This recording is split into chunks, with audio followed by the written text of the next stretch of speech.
Verse 10 is where the scepter departs. Verse 26 is where it ends up. There's a plan, and the plan is known where this scepter is going to be passed, even here in the book of Genesis.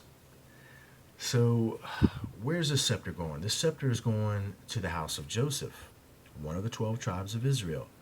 But it's going to the descendants of Joseph, and we're going to find out the descendants of Joseph are none other than Ephraim and Manasseh. And that's the descendants of which we're talking about in this case. Before we do that, I want you to just see real quick here what Jacob is talking about, what's going to befall the house of Dan in the last days. And it says this: Dan shall judge his people as one of the tribes of Israel.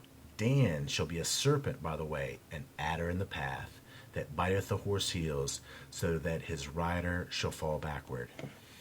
Wow, that's incredible, okay?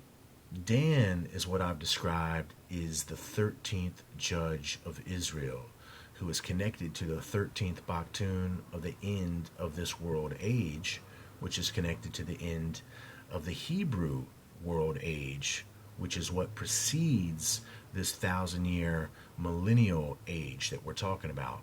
So Dan is the 13th judge of Revelation, and we see that quite plainly being described here by Jacob, because this is something that's supposed to happen in the last days, describing Dan as a judge. Now, this is going to be exactly what pairs us up with our understanding about the locusts that come out of the bottomless pit. The locusts that come out of the bottomless pit are none other than symbolically referenced Danites. Now, it doesn't mean that they are the 12 tribes Danites like you're seeing them, because I got news for you. You should be beginning to understand that this Bible stuff has an incredible amount of allegorical symbol in it, ceremonial, ritualistic blueprints, if you will, for things that they plan to carry out. And in a way, you really still don't understand how deep this thing really goes. But you're beginning to. I'm sure you are. And some of you do know.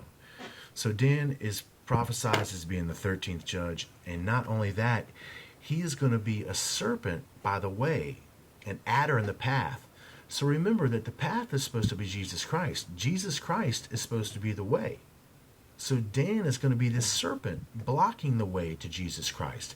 And we're going to find out that relationship, why Dan would be a serpent in the way for those going to the house, the spiritual house of the conquering lion of the tribe of Judah. We're going to find out that Dan has a vendetta against the house of Judah, and that in reality, this is just symbol for the spiritual vendetta that these fallen sons of God have against the Creator's Son, Jesus Christ. And it is incredibly deep, but these are the successive levels of understanding that you yourself and anybody else have to wade through before you can get to the root. And it's incredibly difficult to explain. Incredibly. Because it's not just one thing. It's all things interrelated.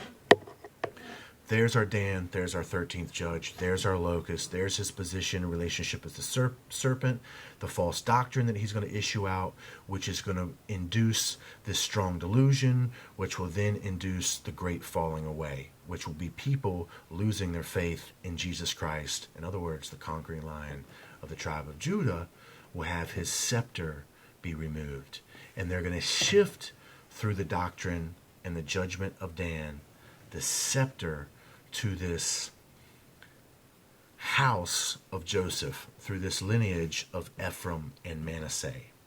Now we're going to get to this understanding of Ephraim and Manasseh and how they're special and how they relate themselves to the house of Joseph. But you also need to understand that the crown, the true crown, is going to be shifted to the Antichrist. But just like you are to believe that there is a chosen Jewish nation, well, this false Jewish nation still sees itself as the lawgiver to the people. So they are the ones that are trying to see themselves as inherit this crown and this rule over earth with the Antichrist.